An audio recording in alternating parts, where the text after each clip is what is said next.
Мына. Рахмат. Кече ушул жерде кызык болду. Мен ушул тамсилди окуп атсам, светти өчүрүп коюшту.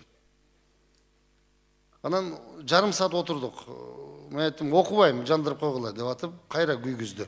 Анан баары алдырып коюп, кайра окудум баарбирчи. Эми бул эч кимге тиешеси жок. Бул жөнүндө тамсилди кабыл алыш керек. Мен эч кимди капа кылайын деген жокмун. Эми ушундай деп жазылып калды, жазгым келди эле, силер угуп койгула. Эшектер курултайы.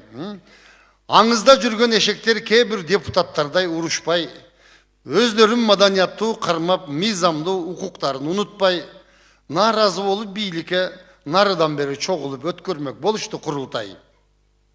Курултай деле болмок эмес.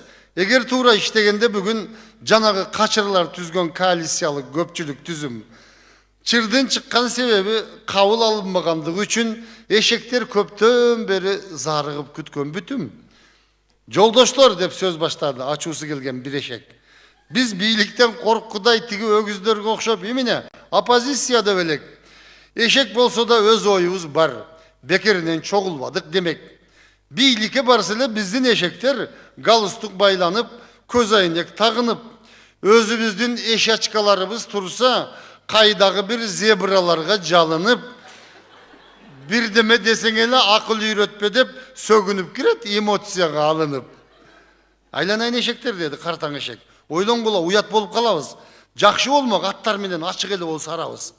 Айыгат десек айыкпай карагылачы, ракка айланып баратат. Өткөн жылкы чатактан калган жарабыз. Менимче курултайдын деле кереги жок. Бизге алтын тажы кийгизип тулпар десе деле баары бир эшек эле ойдон калабыз. Сиздин айтканыңыз туура. Ар ким өз оюн айтыш керек, деди дагы бир эшек.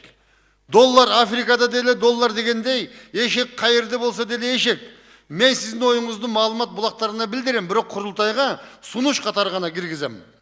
Коалицияда отурган биздин партияга коюлуучу талап, эшек деген атыбызды өзгөртүү боюнча маселени тез арада карап, ат деген статус беришпесе, балекетибизди албай өздөрү кетсин тарап. Урматтуу баселдор, биринчиден эшек деген атыбызды өзгөртүп, териштирип ак менен караны иштеген ишибизге жараша. Айтылган сөздөрү туура болсо, баягы Акылбек мырзадан барып ат деген паспортубузду алалы. Андан эгерде талап аткарылбаса, арызданып Арыстанга чейин баралы. Эшек экенсиң деп бири-бирин биздин атыбыз менен сөгүшөт. Өмүрү ичпесек да аракты эшекте ичиптирмин деп бизди алкашка теңеп пример кылып келишет. Чочконун этин жеп, биздин этти иттерге гана беришет. Жолдош эшектер, биз бул кордукка жакшы эле чыдадык. Бирок кызуу кандууга алдырбай, дагы бир аз сабыр кылалык. Ат деген атты аларыбыз алабыз. Бирок атка окшоп кичине келе десе менимче кыйналып калабыз. Мен бул эшектин сөзүнө кошулам. Кыйкырсак үнүбүз тоону жарат. Аңкылдап кыйкыра бермей, атабыздан калган адат. Фонограмма менен эле кичине берсек эшектигибиз билинип калат. Эч нерсе эмес, эптеп ат деген статусту алып алсак, адамдар кылганды кылабыз. Киминдин сөзүн билбегендерге окшоп, аттар кичинеп атканда оозубузду ачып, жумуп, кичинеп атканга окшоп катарда турабыз дейт.